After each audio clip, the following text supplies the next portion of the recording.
Здравейте, съзнателни! Днес ще поговорим за една изключително полезна тема, която много хора ме задават и която реално е много интересна, много любознателна и има много неща, които да се кажат по нея. Каква е разликата между глад и лечебен глад? В първата категория глад имаме глад, в който клетките ни гладуват. Те жадуват за витамини, за минерали, за микро и макронутриенти, жадуват за баланс между мазнини, въглехидрати и протеини. Това е глад, който първо, нека започна с лечебния глад. Лечебният глад е когато имаме намерение. Ние искаме да го направим, знаем защо го правим.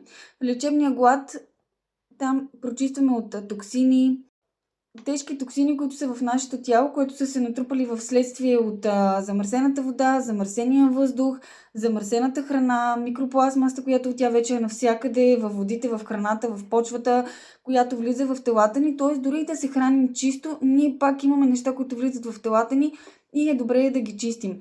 Ако не сте гледали видеото за водните постове, е изключително полезно да го изгледате него и тогава да се върнете тук, тъй като там съм споменала много за водните постове, за начина по който можем да си докараме интоксикация, вече в зависимост от начина по който се храним, дали ядем всичко, дали предприемаме по-чиста храна и дали приемаме медикаменти. А когато правим воден пост, може да се получи интоксикация, тялото да не може да се изчисти и да се стигне до фатален край. Затова първо го изгледайте него и после се върнете тук. След като сме ги изговорили всичките тези неща, е хубаво да се знае, че когато правим воден пост или сух пост, или примерно соковлечение, или сме само на смутита, това са детокси, които ни помагат да се изчистим от токсините. Разбира се, най-доброто чистене е с водата, но в днешно време ние с водата приемаме различни неща, но това си остава едно от най-доброто чистене, което не е толкова тежко и ни помага в същото време да се хидратираме.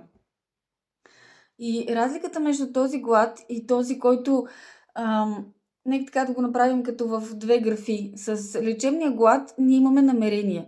Ние искаме да го направим, т.е. пак имаме, последното видео точно говоря за съчетанието на всичките 5 части от нас: тяло, ум, душа, енергия и съзнание. Когато ние го направим в синхрон, имаме с намерение да го направим този лечебен глас, ние включваме и ума. Той знае защо го прави. Т.е. той не се съпротивлява, нямаме блокажи, нямаме страхове. Ние знаем защо го правим. Т.е. ние първо сме обработили ума, той има достатъчно информация, спокоен е. След това го правим от съзнанието, от душата. Ние знаем плюсовете, но в същото време знаем и минусите и знаем за какво да гледаме, кога да спрем, кога е добре наистина да спрем, тъй като сме получили знаци от тялото си и знаем докъде ще ни заведе това, но без фанатизъм, без вманиачаване, а със строго наблюдаване на тялото си. Когато го правим така, знаем и с душата си каква е причината. Енергията ни също е балансирана. Знаем, че е хубаво да взимаме често душове. Добре от време на време да правим леки разтягания, да не прекаляваме с физическата умора и други неща, които съм ги споменала вече в предното видео. Но когато го правим така, ние имаме намерение. Намерението е нещо, което има цел и то ни води и ни дърпа напред. И когато ние правим такъв лечебен глад, много често разликата е, че ние не усещаме глад. Ние не усещаме този глад, когато сме гладни по принцип. По принцип усещаме една болка дори може да се усеща като болка, може да е глад, може да е стържене, къркорене. Не издържаме стомаха си. Той иска глад, пада ни енергията, физически нямаме сили, започва да ни боли главата, мислим само за храна. Това е този физически глад, когато ние гладуваме без намерение. Ние нямаме намерение, нямаме връзка с тялото, ума, душата, енергията и съзнанието, а просто тялото ни жадува за храна. И когато ние този глад често го правим, и дори ако имаме проблеми с щитовидната жлеза или жлезите с вътрешна секреция, много по-вероятно е тези проблеми да се удвоят и утроят. Другото, което е, там вече се повишава и хормона на стреса, на кортизола, тъй като тялото ни иска храна, но ние не му я даваме. Получават се дефицити, в по-дългосрочен вариант се получават дефицити на микро, макронутриенти, витамини, минерали. Ако пък водата също я няма, тогава вече се и дехидратираме. И всъщност този глад, той в една малка част, когато присъства в деня, е полезен, тъй като ние нямаме натоварване на вътрешната система. Но когато той е системен и не се случва с намерение, а се случва така да получаваме дефицити, той води до недохранване, до дефицитни състояния, до заболявания, до прекомерно отслабване. И всъщност той разболява, отколкото да изцелява. Докато другия глад, когато го правим с намерение, лечебния глад, ние не усещаме този порив в стомаха, нямаме кръкорене, една натрапчива мисъл за храна, нямаме примерно този глад, който обясних преди малко. Там е твърде вероятно изобщо да не изпитваме храна, твърде вероятно е първите 48 часа да сме гладни, след това да спрем да сме гладни, вътрешната ни температура да се повиши и да усещаме едно леко загряване. Аз много често правя водни постове зимата и много хора ме питат: не ти ли е студено? Не, не ми е студено.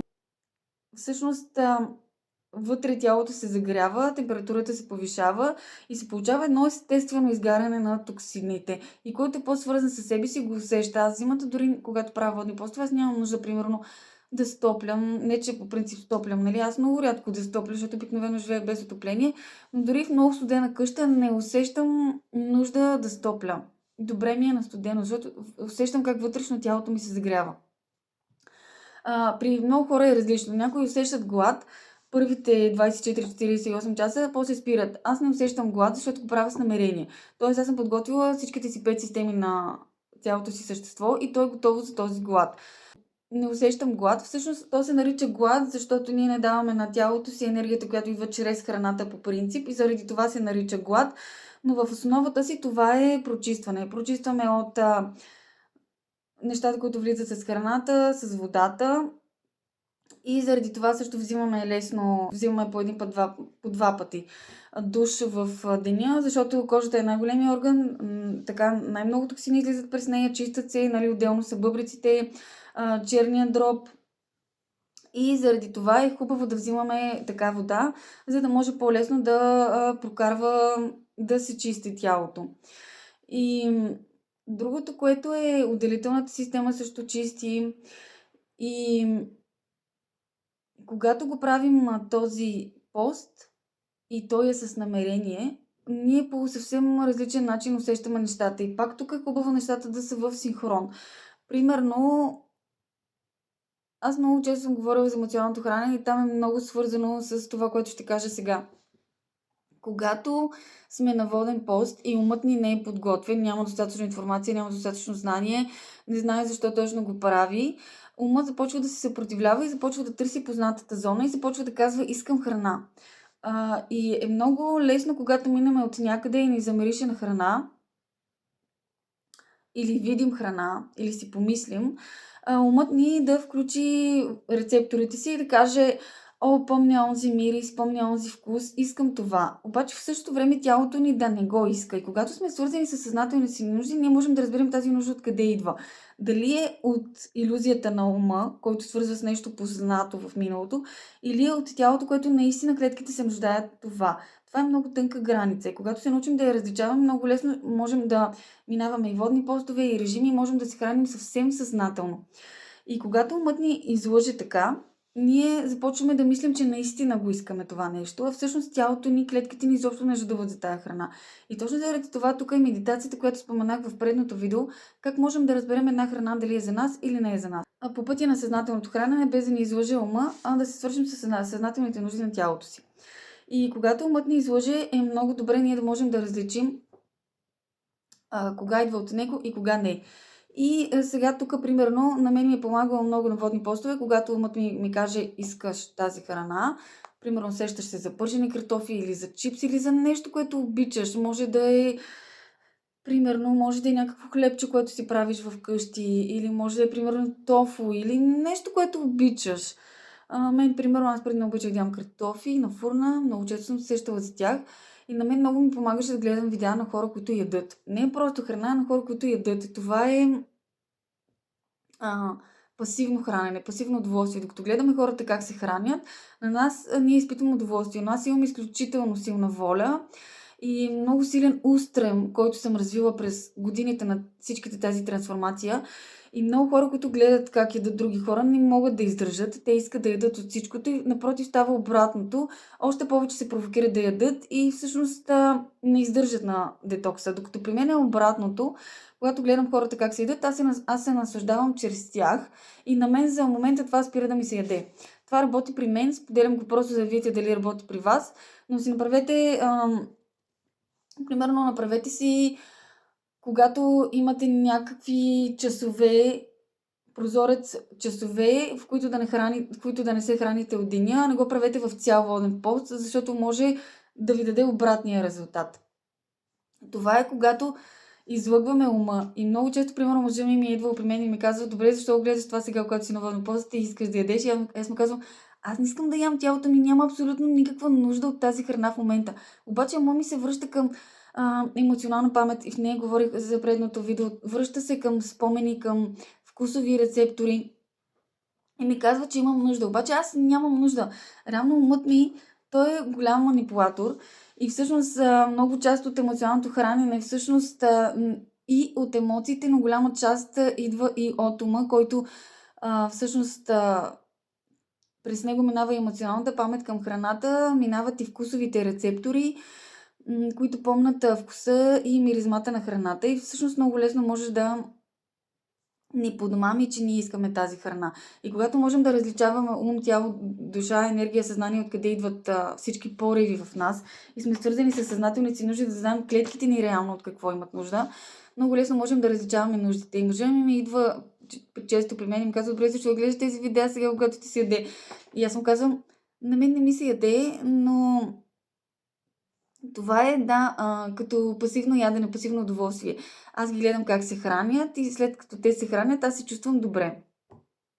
Това работи при мен, но при много малък процент хора ще работи, ако не сме се научили да различаваме тези 5 нива, на които реално ние съществуваме. Ние не сме само тяло, не сме и само и психика, и само душа. Имаме 5 нива, на които съществуваме. И разликата в водния и в хранителния пост е всичкото това, което можем да получим и в следствие от двете и начина, по който се чувстваме. И заради това е много важно да ги различаваме, да ги разграничаваме. Когато знаем, че този физически глад, който идва, когато примерно ние не даваме енергия на тялото си, той изнемогва, получаваме дефицити, дехидратираме се. Когато много хора са ми казали: аз исках да направя режим и спрях да приемам, примерно, мазнини или въглехидрати. И започват да изнемогват, нямаш сили да вървиш, не се чувстваш добре, корема ти постоянно кръкори, направо боли от глад, главата те боли, не се чувстваш добре. И това го правиш системно. Например, водния пост го правиш за определен период от време и спираш, а това го правиш системно. Няма как да даде такъв резултат. Трябва да се прави балансирано.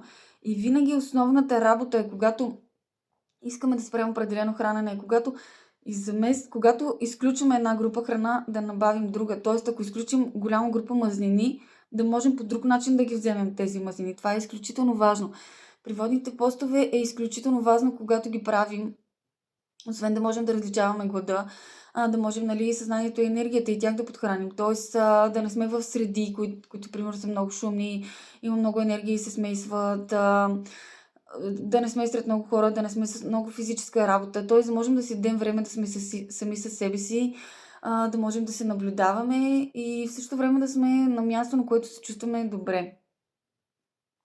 Това е основно за физическия глад. Разбира се, ще има и отделно да говорим, но за сега това за разграничаване и отделно за 5 системи, откъде точно идва, е много полезно да може да се разграничи.